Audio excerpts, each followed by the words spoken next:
Here we are going to start our discussion on mesentery. So actually what is mesentery?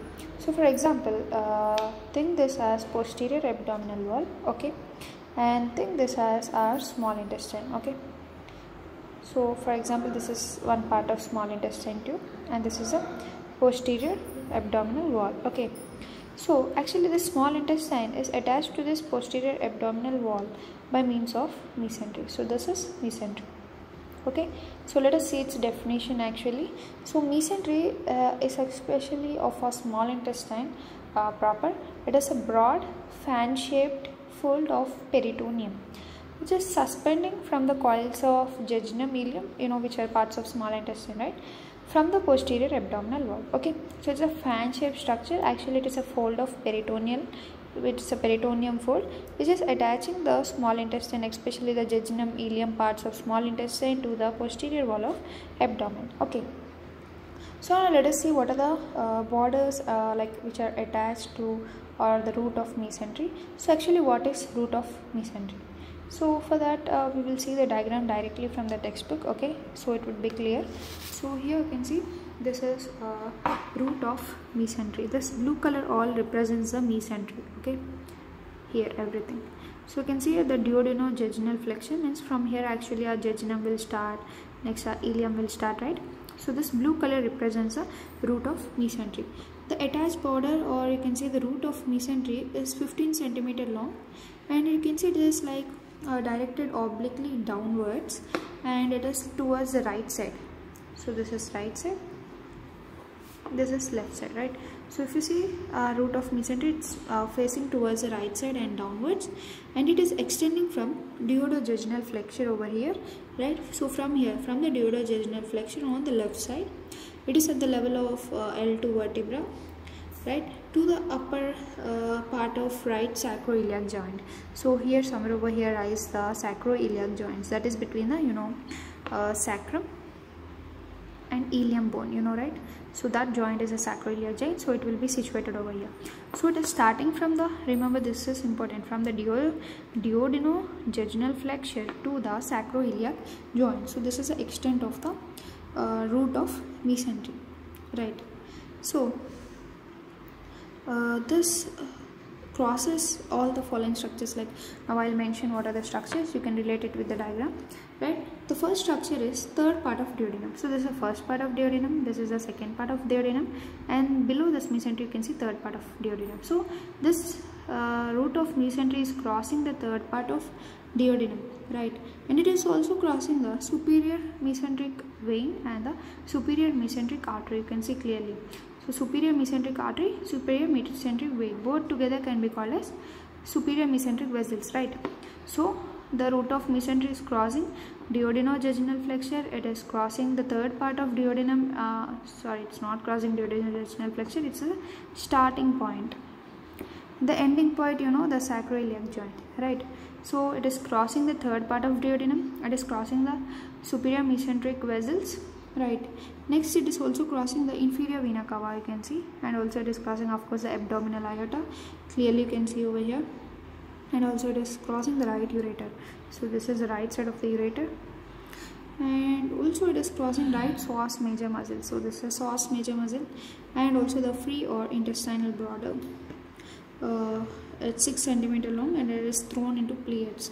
Actually the intestinal border is over here, which is thrown into pleats, and it is attached to gut, forming its visceral peritoneum or serous cord. Actually the visceral peritoneum of gut is formed by the intestinal border, which is only subdivided and forming a intestinal layer, visceral layer for the intestinal peritoneum. Okay, so the breadth and mesentery is maximum and it's like 20 cm in central part, but gradually diminishes towards the both ends. So actually if you see this root of mesentery, it's somewhat thicker in the middle part, but at the ends it is thinner only. So coming to distribution of fat. Fat is most abundant in lower part of mesentery.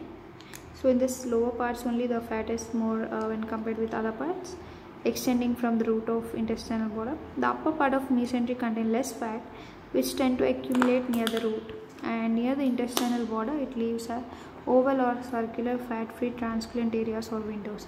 So actually here or here it may form some window-like structures.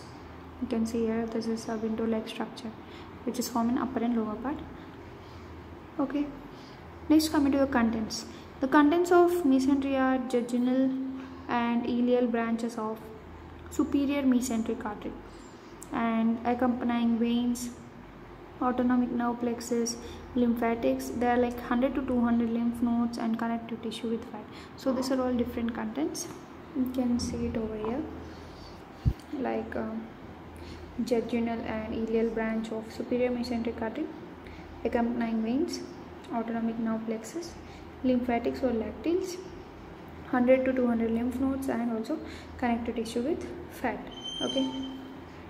Now let us discuss about mesoappendix. Actually, what is mesoappendix? It's actually a triangular, so think this as a posterior abdominal wall. Okay, and this is a triangle shaped mesentery which is back of the appendix. You know the appendix, right?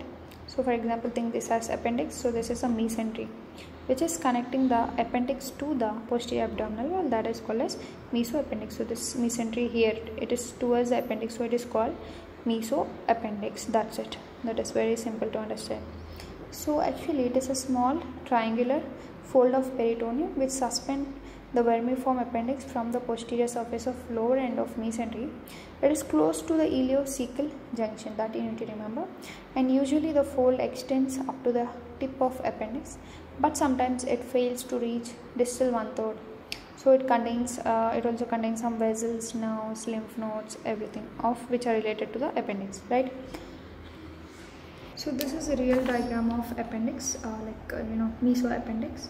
So you can see this is appendix and this is the triangular mesentery which is connecting it to the posterior abdominal wall. So now coming to transverse mesocolon, you can see here this is a transverse mesocolon which is like a blue color tube-like structure, right?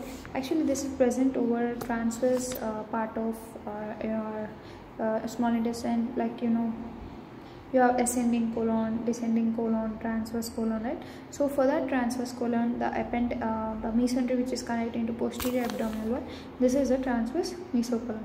So actually this root of transverse mesocolon is attached to anterior surface of head of pancreas, right?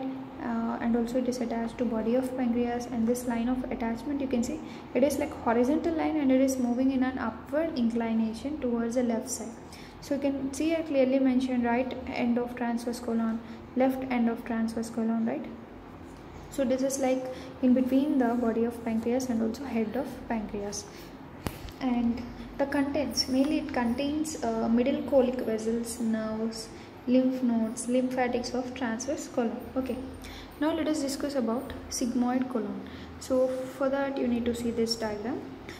Same everywhere when you see the word mesocolon, meso word means it is attaching the something structure to the posterior abdominal wall. So here the word sigmoid mesocolon means it is present in sigmoid part of intestine, right? So sigmoid part of intestine is attached to posterior abdominal wall by sigmoid mesocolon, and it is also a triangular fold of peritoneum.